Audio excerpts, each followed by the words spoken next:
കേരളത്തിൽ ആരാണ് B J പിയുമായി ഡീലുണ്ടാക്കിയത് എന്ന് എല്ലാവർക്കും അറിയാം. ഇപ്പോൾ തൃശ്ശൂരാണല്ലോ ഞാൻ ഉള്ളത്. തൃശ്ശൂർ ജില്ലയിൽ കഴിഞ്ഞ പാർലമെന്റ് തെരഞ്ഞെടുപ്പിൽ ഒരു പാർലമെന്റ് നിയോജക മണ്ഡലത്തിൽ മാത്രം 84,000 വോട്ടാണ് കോൺഗ്രസിന്റെ വോട്ട് കുറഞ്ഞത്. അതിൽ 74,000 വോട്ടിനാണ് ഇവിടെ ബി ജെ പി സ്ഥാനാർത്ഥി ജയിച്ചത്. ഞങ്ങൾക്ക് 16,000-ലധികം വോട്ട് അധികം കിട്ടി. 2ാം സ്ഥാനത്ത് ഞങ്ങൾ വന്നു. ജയിച്ചു നിന്നവർ 3ാം സ്ഥാനത്തേക്ക് പോയി. ആര് തമ്മിലാണ് ഡീലുണ്ടാക്കിയതെന്ന് ആർക്കറിയാത്തത്? ബി ജെ പിക്ക് കേരളത്തിൽ ഏതെങ്കിലും സീറ്റ് ജയിക്കണമെങ്കിൽ കോൺഗ്രസിന്റെ ചെലവിൽ മാത്രമേ സാധിക്കൂ. അതാണ് പാർലമെന്റ് തെരഞ്ഞെടുപ്പിലെ സുരേഷ് ഗോപിയുടെ അവസ്ഥ. ഇതിനു മുമ്പ് നിയമം എടുക്കാം. നിയമസഭാ മണ്ഡലത്തിൽ അവിടെ ഒരു പ്രാവശ്യം ബി ജെ പി ജയിച്ചു.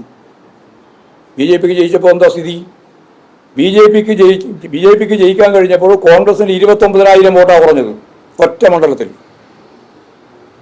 13,000 വോട്ടാണ് കിട്ടിയത്. കെട്ടിവെച്ച കാശ് കിട്ടിയില്ല കോൺഗ്രസിന്. എന്ന് പറഞ്ഞാൽ കോൺഗ്രസ് എന്ന് പറഞ്ഞാൽ യു ഡി എഫിന് കെട്ടിവെച്ച കാശ് കിട്ടിയില്ല. അവിടെ രാജഗോപാലൻ ജയിച്ചു. എവിടെ കോൺഗ്രസിന്റെ സഹായം ബി ജെ പിക്ക് ലഭിക്കുന്നോ അവിടെയാണ് അവർ ജയിച്ചത്. 2 പ്രാവശ്യം ജയിച്ചു. ഒരു അസംബ്ലിയിലും ജയിച്ചു, ഒരു പാർലമെന്റിലും ജയിച്ചു. രണ്ടും കോൺഗ്രസും അതുപോലെ തന്നെ ബി ജെ പിയും തമ്മിലുള്ള ഡീലിന്റെ ഭാഗമായിട്ടാണ്. അത് മറച്ചു വെക്കാൻ കഴിഞ്ഞ തദ്ദേശ സ്വയംഭരണ സ്ഥാപനങ്ങളുടെ തെരഞ്ഞെടുപ്പിൽ വന്നതിന് മറ്റത്തൂരും കൂടെ അനുഭവം ഉണ്ടല്ലോ. തൃശ്ശൂരല്ലേ ജയിച്ചു വന്ന മുഴുവൻ കോൺഗ്രസിന്റെ പ്രതിനിധികളും ബി ജെ പി ആയിട്ട് മാറിപ്പോകുന്ന സ്ഥിതി ഉണ്ടായല്ലോ. വിവിധ സംസ്ഥാനങ്ങൾ മുമ്പുണ്ടായിട്ടുണ്ട്. അതുപോലെയല്ലേ ഇവിടെ ഉണ്ടായത്. തിരുവനന്തപുരം കോർപ്പറേഷൻ ജയിക്കാൻ വേണ്ടി അവർ 41 സ്ഥലത്താണ് വോട്ട് ചെയ്ത് കൊടുത്തത്. 41 കോൺഗ്രസ് 41 സ്ഥലത്ത് കൗൺസിലർമാർ 3ാം സ്ഥാനത്തേക്ക് പോയി. 1000-ൽ കുറവ് വോട്ട് മാത്രമേ കിട്ടിയിട്ടുള്ളൂ. വലിയ രീതിയിലുള്ള പരാജയപ്പെട്ടു. കോൺഗ്രസ്സുകാർ ജയിക്കാൻ വേണ്ടിയിട്ട് 21 സ്ഥലത്ത് ബി ജെ പിക്കാർ വോട്ട് ചെയ്ത് കൊടുത്തു.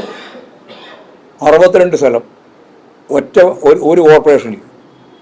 ഇങ്ങനെ നിരവധി പഞ്ചായത്തുകൾ. ഞാനതിൻ്റെ ഒന്നും വിശദീകരണത്തിലേക്ക് കടക്കാൻ ഉദ്ദേശിക്കുന്നില്ല. അപ്പോൾ ഡീലുണ്ടാക്കുന്നത് ആരാണെന്ന് വളരെ വ്യക്തമാണ്.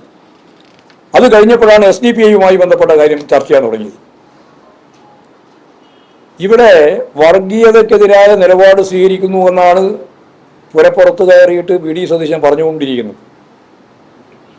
വി ഡി സതീശനോടും അവർക്ക് വേണ്ടി പറയുന്ന മാധ്യമങ്ങളോടും ഞാനൊരു ചോദ്യം ചോദിക്കുക. ഞങ്ങൾ എന്ന് പറഞ്ഞാൽ ജമാഅത്തെ ഇസ്ലാമി വെൽഫെയർ പാർട്ടി കേരളത്തിലുടനീളം UDF-ന് പിന്തുണ നൽകുന്നു എന്ന് പറഞ്ഞിട്ട് 2 ആഴ്ചയായി.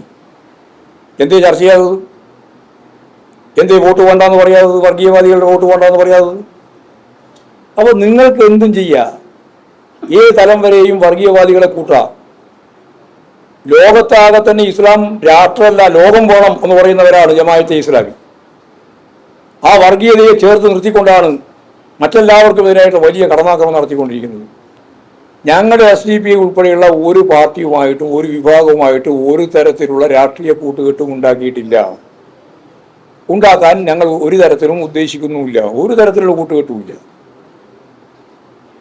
അപ്പോൾ സാങ്കല്പികമായിട്ട് ഇങ്ങനെ ഒരു പിന്തുണ നൽകിയാൽ പിന്നെ നിങ്ങളെന്തായിരിക്കും നിലപാട് എന്നൊക്കെ പറഞ്ഞിട്ട് ആവശ്യമില്ലാതെ ചർച്ചയുണ്ടാക്കി നിങ്ങൾ നടത്തിക്കൊണ്ടിരിക്കുന്ന വർഗീയ പ്രീണനത്തെ മറച്ചു വെക്കാൻ വേണ്ടിയുള്ള ബോധപൂർവമായ പ്രവർത്തനത്തിന് ഈ ഞാൻ നേരത്തെ ചൂണ്ടിക്കാണിച്ചതുപോലെ മാധ്യമങ്ങൾ ഉൾപ്പെടെ കൂട്ടുനിൽക്കേണ്ട വല്ല കാര്യമുണ്ടോ?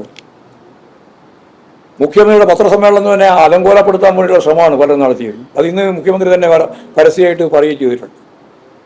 അപ്പോൾ യഥാർത്ഥത്തിൽ ഈ ഡീലെല്ലാം പ്രഖ്യാപിച്ച് ഇടതുപക്ഷ ജനാധിപത്യ മുന്നണിക്കെതിരായിട്ടുള്ള വലിയ കള്ള പ്രചാരവേല നടത്തിക്കൊണ്ടിരിക്കുന്നു. പിന്നെ ഞാൻ പത്രസമ്മേളനം നടത്തുന്നില്ല എന്നുള്ള വലിയ പ്രചാരവേലയാണ് നടത്തിയത്. ഞാൻ ഇടതുപക്ഷ ജനാധിപത്യത്തിലൂടെ ജാഥ നടത്തിയ ദിവസം അന്ന് തുടങ്ങി അന്ന് മുതൽ അവസാനിക്കുന്നവരെ പത്രസമ്മേളനം നടത്തിയതാണ്.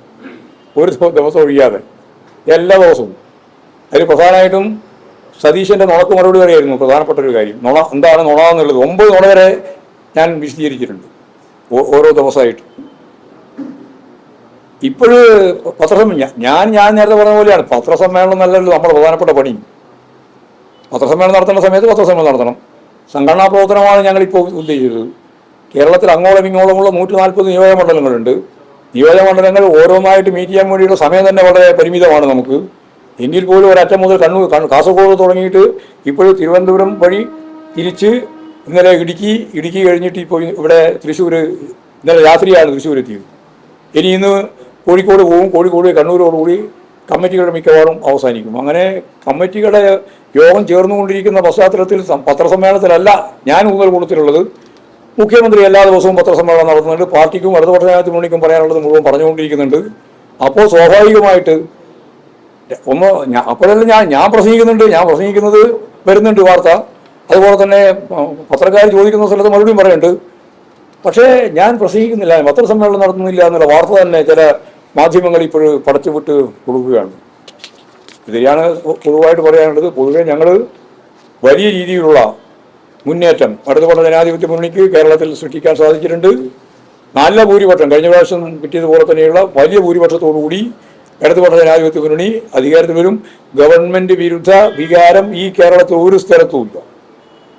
ഇവിടെ ഉറപ്പായിട്ട് പറഞ്ഞുകൊണ്ടിരിക്കുന്നത് ഗവൺമെന്റ് വിരുദ്ധ വികാരത്തിന്റെ അങ്ങേ അറ്റമുണ്ട് എന്നാണ്. അതില്ല എന്നുള്ളതാണ് കേരളത്തിന്റെ സ്ഥിതി.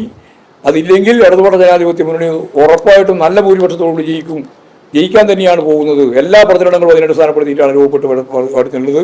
നല്ല രീതിയിൽ കേരളത്തിലുടനീളം ഇടതുപക്ഷ ജനാധിപത്യ മുന്നണി എല്ലാ മണ്ഡലങ്ങളിലും, ഞാൻ നേരത്തെ പറഞ്ഞ പോലെ ഞങ്ങൾ ഒരിക്കലും ജയിക്കില്ല എന്ന് പ്രതീക്ഷിക്കുന്ന മണ്ഡലങ്ങൾ ഉൾപ്പെടെ തൃശ്ശൂർ ജില്ലയിൽ ഉൾപ്പെടെ ജയിക്കാൻ സാധ്യതയുണ്ട് എന്നുള്ളതാണ് നമ്മുടെ മുമ്പിലുള്ള ഒരവസ്ഥ. ഇതാണ് പൊതുവായിട്ട് പറയാനുള്ളത്.